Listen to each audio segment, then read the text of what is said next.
Bonjour à tous et bienvenue dans votre journal des associations, et cette semaine sera câline, bienveillante et douce puisque nous recevons des invités très spéciaux, et ce sera une émission que vont beaucoup apprécier nos amis amoureux des bêtes. Jean-Mathieu Taristas, Pearl Esno et son petit nous font l'honneur d'être sur notre plateau aujourd'hui. Mais avant de passer à leur interview, je vous propose de regarder quelques images de la passion de notre invité Jean-Mathieu. Reportage. Vos amis les chouchoutés, ils sont vraiment chouchoutés, chouchoutés, chouchoutés, chouchoutés. Ça fait des millions d'années qu'ils sont là pour nous aimer. Chouchoutés, chouchoutés. Ça fait des millions d'années. Jean-Mathieu, bonjour. Bonjour. Comment ça va depuis la dernière fois? Ça va super bien. Ah, mais m'y voit, ou là en forme et tout, en off, nous discuter un petit peu de ta passion que tu es venu présenter aujourd'hui donc aux téléspectateurs, et tu es pas venu tout seul, hein, puisque donc, comme je le disais précédemment dans le lancement, donc on a des invités spéciaux, donc on a Pearl qui doit être dans le hors-champ, on a Esno aussi, et puis on a son petit là qui nous fait l'honneur. Donc c'est quoi comme type de chien, Jean-Mathieu? Au fait, c'est des samoyèdes, et je vais essayer de les lever un peu pour que les gens puissent voir. Ouais. Voilà, je sais pas. Ah, là, on est un peu plus dans le champ de vision, je crois. Ouais, donc voilà, vous voyez, hein, c'est des samoyèdes. Il y a la maman, et puis il y a la Tati Pearl, et maman Snow. Voilà. Donc, et le petit qui est là. Donc, à l'écran, donc, vous pouvez voir donc, le petit, donc un samoyède. Est-ce que déjà, bon, je pense qu'on va vite faire un petit récapitulatif de toi, parce que ce n'est pas la première fois donc, que tu viens sur le journal des associations. Et là, cette fois-ci, donc, tu viens nous parler de ta passion, donc, qui est l'élevage canin. Donc, Jean-Mathieu, pour les téléspectateurs, est-ce que tu peux faire juste une brève présentation de toi-même? Oui. Donc en fait, je suis Jean-Mathieu Taristas. La dernière fois que j'étais venu dans cette émission, c'était en qualité de crypto-trader. Et en fait, hormis de faire du trading de crypto-monnaie, je fais aussi de l'élevage canin. Et je fais aussi de la pension canine. C'est-à-dire que je surveille les chiens des personnes lorsqu'ils vont en voyage, je les garde, je m'occupe d'eux, il y a les box appropriées pour eux. Et en même temps aussi, je fais aussi de la nourriture barf pour les chiens.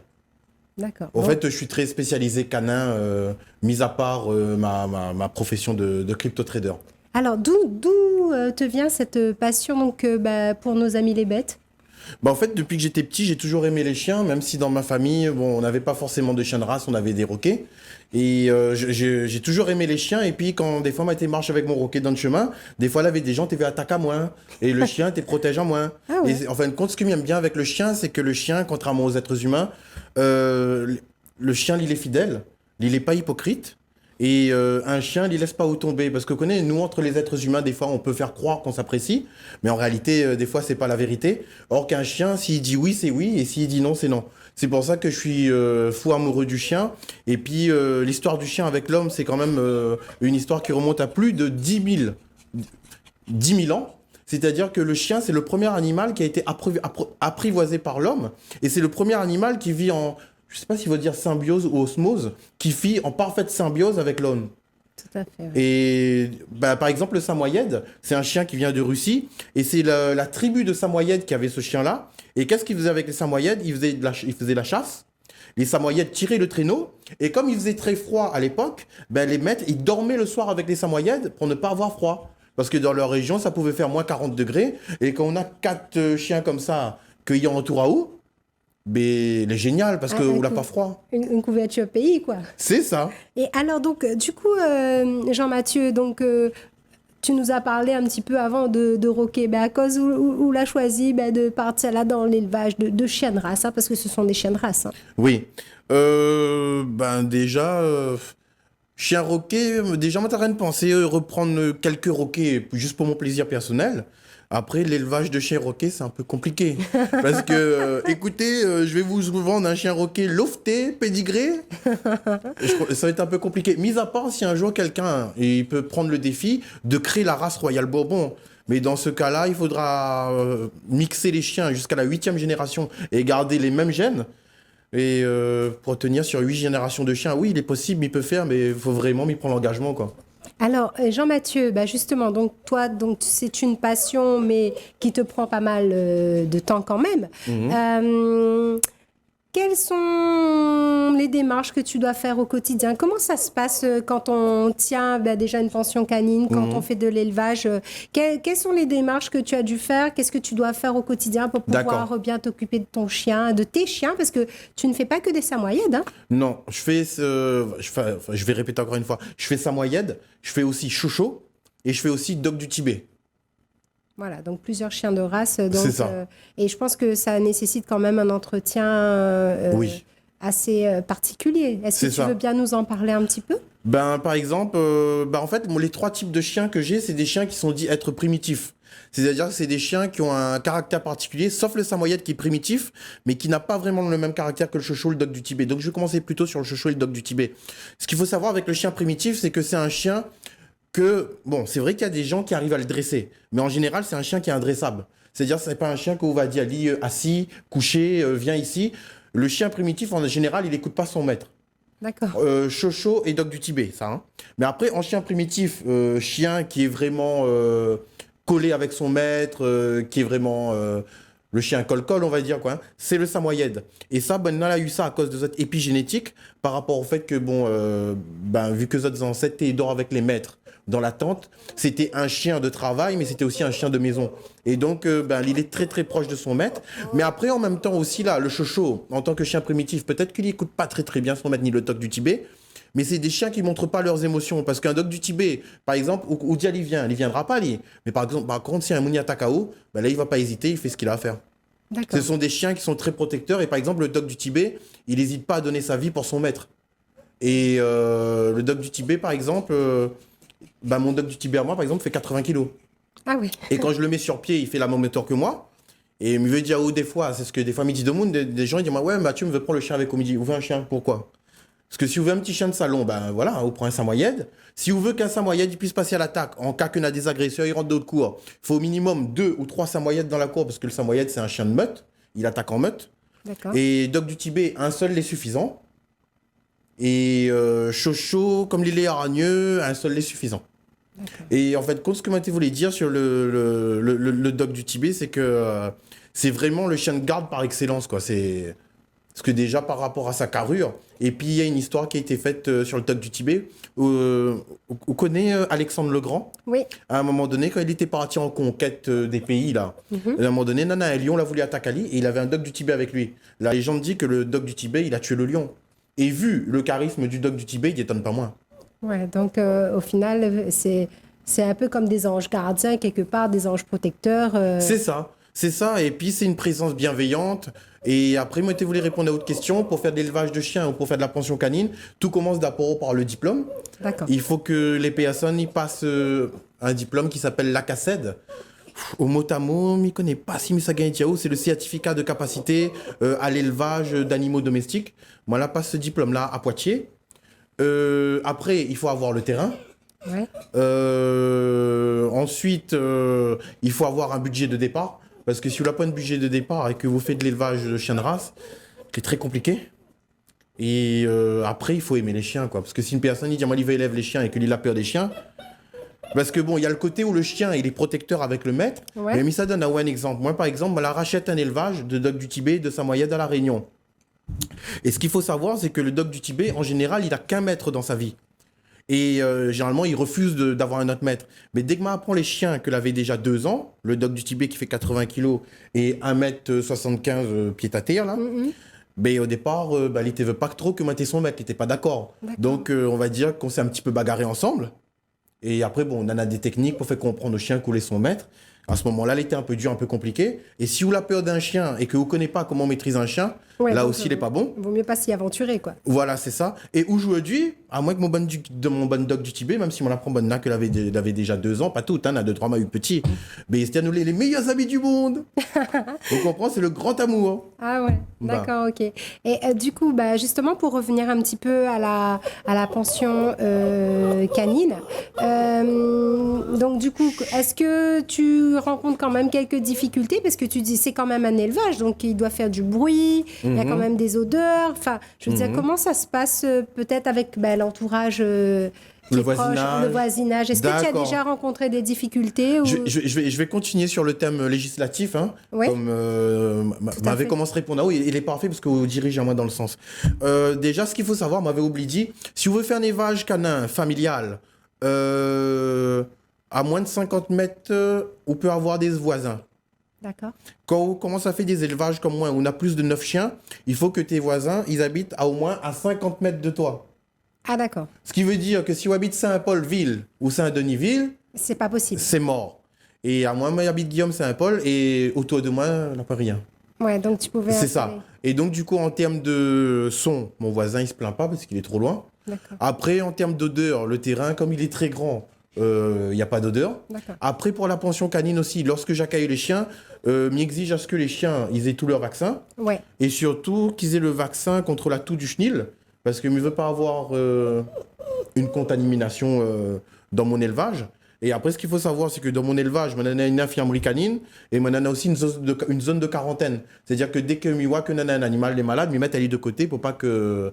Contaminé. C'est ça, voilà. Tout le monde. Et après, au niveau de la pension canine, je demande au maître quelles croquettes son chien mange. Est-ce que c'est du menu barf ou... Donc voilà, en gros, je pense que j'ai fait le tour. D'accord. Et au niveau, justement, on parlait des soins. Quels sont... Est-ce qu'il y a des visites qui doivent se faire obligatoirement chez un vétérinaire Qu'est-ce qu'il faut, en fait, justement quelles sont toutes les conditions requises pour pouvoir posséder ce genre d'animal? D'accord. Vous connaissez, comme m'avait dit tout à l'heure, pour commencer l'élevage, il faut le diplôme, il faut le terrain et il faut avoir les fonds de commencement. Et à moins, heureusement que moi, j'avais des fonds. Parce que, par exemple, m'avait fait venir un dog du Tibet 2, une adulte, elle faisait déjà 65 kilos. Donc, m'a payé son billet d'avion comme le billet d'avion est Moon, 1000 euros, quoi. Parce que plus de 25 kilos. Ouais. Parce qu'en fait, lorsqu'un chien fait plus de 30 kilos, tu es obligé de le mettre en fret. Ouais. Et en fin de compte, à partir de 25 kilos, chaque kilo en plus, c'est 15 euros de taxe. Ah ouais, donc et tu comme ne le fais chien, pas... Waouh. comme il faisait 65 kilos, son billet d'avion m'a coûté plus cher que le mien, c'était 1100 euros son billet d'avion pour le chien. D'accord. Le chien, il arrive à la Réunion, un mois après, il crève. Vous comprenez? Attends, mais regarde un exemple, ma partie prend un bébé dog du Tibet, que me l'emmène à la Réunion. Le chien il était vacciné contre la parvovirose. Hein. Ah. Le chien attrape la parvovirose à la Réunion. J'emmène chez le vétérinaire. Le vétérinaire, il garde le chien pendant un mois, pas un mois, une semaine en hospitalisation. Une semaine après, il dit, ah mais monsieur Taristas, désolé, le chien est décédé. Et il faut m'y donner le vétérinaire 1000 euros. Ouais. Et ma fille paye le chien 1500 euros, mais elle donne le vétérinaire 1000 euros, 1100 euros pour un chien décédé. Vous comprenez là? Mais je veux dire, lorsqu'on se lance dans ce business-là, si on doit prendre un autre travail ou un autre truc, le démarrage, c'est très dur, quoi. En plus de tous les vaccins que tu dois payer, c'est ça. Toutes les visites, je pense, parce qu'en plus, il doit y avoir des visites médicales assez souvent. C'est ça. Plus encore tout ce qui est produit d'entretien, parce que c'est vrai, tu n'en as pas parlé, mais tout ce qui est shampoing, je pense qu'ils doivent utiliser des shampoings spéciaux, qu'il y a certainement... et le traitement anti-puce, tout ça. Exactement, ouais. Et vous connaissez, d'ailleurs, il tombe bien, parce que Miroir est très compréhensif là-dessus, mais il y a des gens, ils disent, moi, donne à le chien, quoi. Et vous connaissez, et là, quand il dit moi ça, bref... Oui, en plus, comme tu disais, il faut quand même avoir une certaine passion pour les animaux, aimer les animaux. Et c'est sûr qu'on ne donne pas un chien comme si on donnait un bonbon à quelqu'un, quoi, parce qu'on attend quand même qu'il y ait des bons soins, que l'animal soit bien. Parce qu'il y a beaucoup de personnes qui oublient que, justement, nos amis, les bêtes, comme on disait, ce sont des amis. On en revient quelque part à traiter un peu comme nos enfants. Et tu parlais de la parvovirose. Ouais. Donc, moi, j'ai connu ça. Donc, j'ai ma chienne à moi que j'avais depuis 15-16 ans, qui était quand même assez âgée, qui a attrapé ça. Et je peux te dire que déjà, moi, sentimentalement, c'était compliqué. Et c'est surtout, comme tu disais, hein, les frais de vétérinaire pour un chien ensuite qui va décéder, c'est un peu compliqué. Hein. Et ton chien, il est décédé du coup? Oui. Aussi? Ma chienne Et- plus une autre portée de petite de mon autre chienne aussi. D'accord. Qui avait capté. Donc, c'est pour ça que je me dis que la parvovirose, quand même, c'est une maladie que moi, je ne connaissais pas. Je t'avoue que je ne connaissais pas.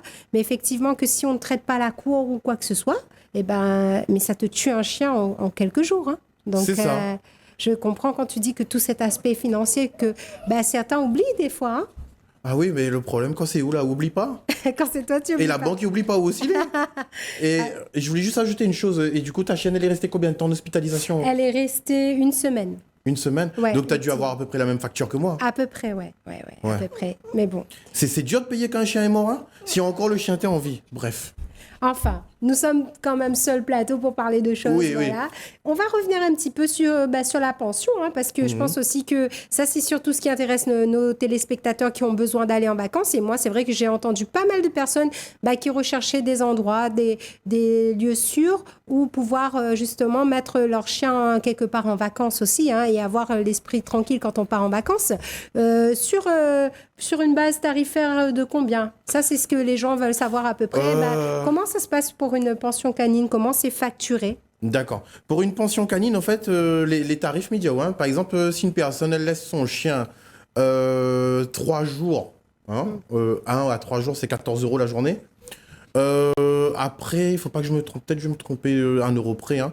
Après, lorsqu'on arrive sur la semaine, ça descend à 13 €. Après, quand c'est 15 jours, on arrive à 12 €. Et lorsqu'on arrive sur un mois, c'est 10 € la journée.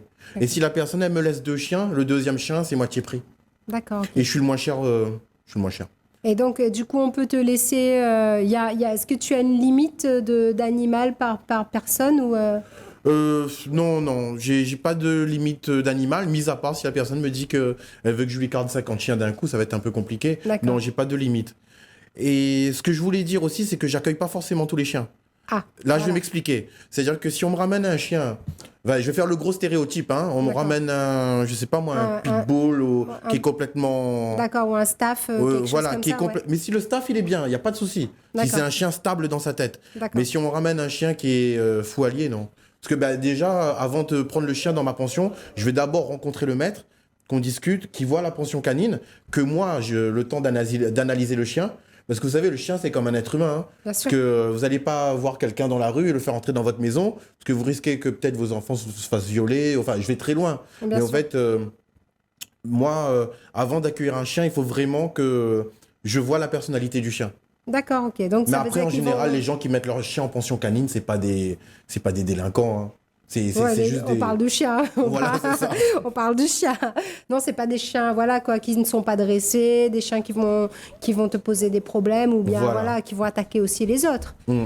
Et alors, au niveau de ta capacité, jusqu'à combien d'animal à peu près tu peux accueillir? Ben, pour le moment, je peux en accueillir 25. D'accord, ouais, c'est ce qui te fait quand même pas mal déjà. Ouais. Et du coup, pour laisser les chiens en pension, de quoi on a besoin? Qu'est-ce qu'il nous faut? En fait, il faut que le chien il ait tous ses vaccins à jour, que le maître me montre le carnet de santé, la toux du chenil, surtout la toux du chenil à jour. Et en fait, je fais un contrat avec le propriétaire du chien. D'accord. Et si par exemple l'animal est malade pendant que la personne n'est pas là, comment ça se passe? En fait, sur le contrat, c'est clairement écrit noir sur blanc que la personne elle est en voyage. Déjà, je lui demande, je lui dis que je vais ramener le chien chez le vétérinaire. D'accord. Ouais. Et je peux avancer les frais, ou c'est la personne qui m'envoie l'argent si elle veut que j'envoie que je fasse le traitement avec le vétérinaire. En fait, après, c'est moi et le propriétaire, on voit ça ensemble. Et par rapport au vétérinaire, tu as quelqu'un en particulier avec qui tu travailles ou bien tu vas vraiment... En fait, j'ai un vétérinaire avec qui je travaille parce que pour moi, c'est plus... je sais pas comment vous dire ça. C'est plus avantageux de travailler qu'avec un vétérinaire parce que j'ai des tarifs éleveurs. D'accord. Parce que si je reste sur le tarif, entre parenthèses, personne normale pour un chien, et or que j'en ai 15, ça aurait été un peu compliqué. D'accord, ouais. Donc Voilà. tu as des tarifs préférentiels donc avec certains Voilà. vétérinaires. Ce qui est normal parce que le vétérinaire, avec moi, il gagne en quantité. Mais alors, Jean-Mathieu, moi, je vais te poser une question un petit peu plus d'ordre personnel. Mhm. Toi, quand tu... Tu es pas stressé le fait de devoir accueillir des chiens qui ne sont pas à toi, si jamais il se passe un truc, en tant que personne, là, comment on se sent? Bah, en fait, on va dire que j'ai un certain don avec les chiens.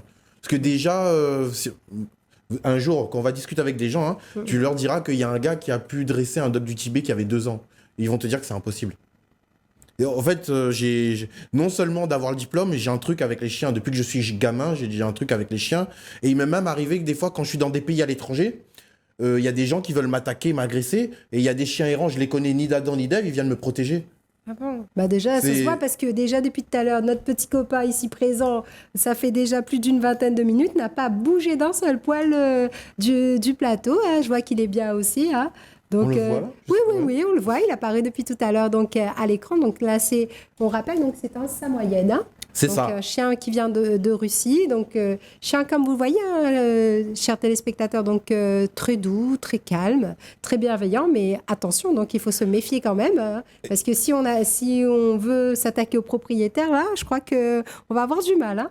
Et je voulais ajouter une chose, c'est que le samoyède, il a une particularité, c'est que c'est un chien qui sourit tout le temps. En fait, lorsque on regarde un samoyède, on a l'impression qu'il sourit tout le temps. Je sais pas si sur ce petit-là, tu le vois, Ouais. mais sur les adultes, c'est plus marquant. En fait, je veux dire, après, vous savez, un chien, moi, ce que j'aime bien, quand par exemple, moi, quand moi, j'étais travaillé en France, moi, j'étais tout seul, parce que moi, j'étais vient de sorte de travail en Guyane française, et il me connaît en France, que moi, je ne sais pas avoir d'amis, et moi, j'étais moi, dans une région où il n'y avait pas beaucoup de gens, et m'a appris un chien parce qu'elle m'avait commencé avec un chien à la base, hein. T'es vivant en appartement en France, et un chien, il permet à eux de pas aller dans des états dépressifs, de ne pas déprimer. Par exemple, si vous voulez dans un trou raciste et que la personne veut causer coup, on fout, ou peut causer coup de chien. Ouais, donc quelque part, ça te permet de ne pas sombrer dans la solitude. C'est ça. Et puis, quand on a un chien comme ça, il garde à où tout le temps les rires. Et attends, il y a des affaires. Quand on promène le chien, c'est un sujet de conversation avec les gens. Ouais. Vous comprenez là? Ouais, c'est un lien. Ouais, ça crée du contenu en fait. Mais vous connaissez par exemple en France, elle avait bonne boucle célibataire, comme vous êtes l'avait pour une fois, on connaît que ça en a des faits. Ah, t'es bien causé coup. Non, c'est pas ça. Non. Maintenant, tu achètes un chien. Au moins, comment maintenant, tu fais des rencontres. Parce que vous connaissez, quand vous croisez madame, la madame, oh, le chien est joli. Et alors que ça vous dit, la madame, ah, mais vous aussi, vous êtes belle. Ah, Vous d'accord. comprenez, ça commence comme ça. Donc, tu veux me dire qu'on utilise maintenant un chien comme une arme de séduction alors? C'est ça. Donc aujourd'hui, arrêtez de mettre votre argent dans les réseaux sociaux parce que ça ne sert à rien. Achetez un chien et vous ferez de belles rencontres. Voilà. Ah oui, pardon, excusez-moi. Par ici, Oui, je regardais la mauvaise caméra. Oui, donc achetez un chien et vous ferez de belles rencontres. Arrêtez avec les réseaux sociaux. Et en plus, vous allez avoir un ami qui sera fidèle avec vous. Ah ben voilà Mathieu, ôtez Jean-Mathieu, vous êtes toujours aussi lumineux, me dirait, hein, comme personnage, hein, parce que des fois, me dire, ah oui, ou c'est un personnage, et franchement, reste comme il est. Hein. Ouais, non, mais après, on connaît, la ville est tellement triste. Non, c'est ce que me dit aux gens, moi, hein, à quoi ils servent, par exemple, moi, les sérieux, ils me disent, comment, comme un monde, on connaît, nana, un balai, voilà, mais ça n'a pas dit le mot. Mais non, mais rigole et ça y fait la fête tout le temps, je sais pas moi. Sinon, la ville est triste. Voilà, mais en tout cas, c'est bien parce que là, tu viens nous présenter ta passion et puis quelque part, c'est vrai, comme tu disais, hein, si on se sent triste et qu'on se sent seul, pourquoi pas prendre un chien? Et le mieux, c'est peut-être venir te voir, avoir des conseils et prendre peut-être un chien, un samoyède, un dog du Tibet ou alors un chouchou, hein?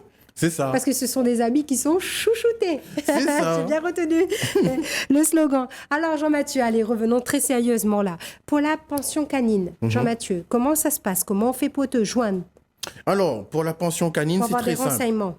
Je peux donner mon numéro de téléphone? Tout à fait. Vous pouvez me contacter au 06 93 47 98 68 ou sinon la réunion tv@gmail.com ou sinon encore Jean-Mathieu Tarista sur Facebook. Voilà, on va répéter un petit peu pour les téléspectateurs, s'il te plaît. Donc, on répète les coordonnées. Alors, numéro de téléphone 06 93 47 98 68 et l'adresse mail c'est la réunion tv@gmail.com et mon Facebook c'est Jean Mathieu, Mathieu avec un T et un H et mon nom c'est Taristas, Taristas. Voilà, donc ça c'est pour la pension canine. Donc tu m'avais dit, hein, quel est le nom justement de cette pension-là? Parce que c'est vrai, depuis tout à l'heure, on nous dit pension canine, mais avec un nom un peu particulier. Alors, après m'a dit oui tout. La pension canine, c'est la pension canine des chouchoutés de l'empereur. L'élevage des samoyèdes, c'est élevage des samoyèdes chouchoutés de l'empereur. L'élevage de chochos, c'est l'élevage des chochos chouchoutés de l'empereur. Après, les dogs du Tibet, il en a une autre nuance, parce que ça, c'est le chien des empereurs, des grands guerriers, ouais. On appelle ça élevage des dogs du Tibet du grand Khan. Ah ouais, donc vraiment, on peut dire que voilà, ce sont des animaux donc très spéciaux. Hein, Oui. Et tout ça, connotation aussi, on voit qu'il y a toute cette notion de protection aussi de personnes, quoi. C'est des animaux qui en imposent, c'est ça. Ah oui, le dog du Tibet, oui. Alors Jean-Mathieu, juste pour terminer cette émission donc consacrée à nos amis les bêtes, est-ce que tu as un message à faire passer? Prenez un chien lorsque vous savez que vous êtes en capacité de pouvoir accueillir les chiens. Parce que des fois, Nadmoun, il veut acheter un chien. Et les autres, ils disent, moi, vous n'avez pas les moyens. Si vous n'avez pas les moyens d'acheter le chien, n'achète pas le chien parce qu'il faudra le nourrir. C'est comme des fois, on a des gens, ils disent, monsieur, aide à moi parce que moi, des enfants, ils ne me gagnent pas à manger. Mais à la base, pourquoi on a fait des enfants si vous-même, on a du mal à nourrir vous-même? Un chien, il est pareil, vous ça pas. Prends un chien que n'aurait pu être avec un maître, que n'aurait pu bien occuper de lui, et que vous savez mettre le chien dans la galère, et après, du jour au lendemain, il retrouve Ali dans la rue. Après, les pareils, à un moment donné, moi, t'es en réunion avec la direction de l'agriculture à La Réunion, là. Il avait des gens, t'es là, il dit, ouais, les gens comme moi, c'est moi qui emmène les chiens errants à La Réunion. Et moi, il répond à ces gens-là, est-ce que la fille vient un chocho, il erre dans le chemin? Jamais. Est-ce que la fille vient un joli chien samoyède comme là, il traîne dans le chemin? Est-ce que la fille vient un dog du Tibet, il traîne dans le chemin? Donc, en fin de compte, un chien, c'est une responsabilité. Et si les gens, on en a des gens que, par exemple, on en a des problèmes financiers, que on a du mal à nourrir les autres même, ben, ne prenez pas de chien, quoi. C'est comme un enfant. Voilà, et c'est sur ces paroles, Jean-Mathieu, que nous allons donc terminer cette émission. Merci beaucoup à toi d'avoir répondu à notre invitation. Merci Pearl, merci Esno, et puis merci notre petit là. Notre petit blanc, là, comme dirait. Quant à moi, je reste disponible via ma page Facebook Jessica Alaguiri. Je vous souhaite une agréable fin de journée sur votre chaîne et je vous dis à bientôt sur Télécréole.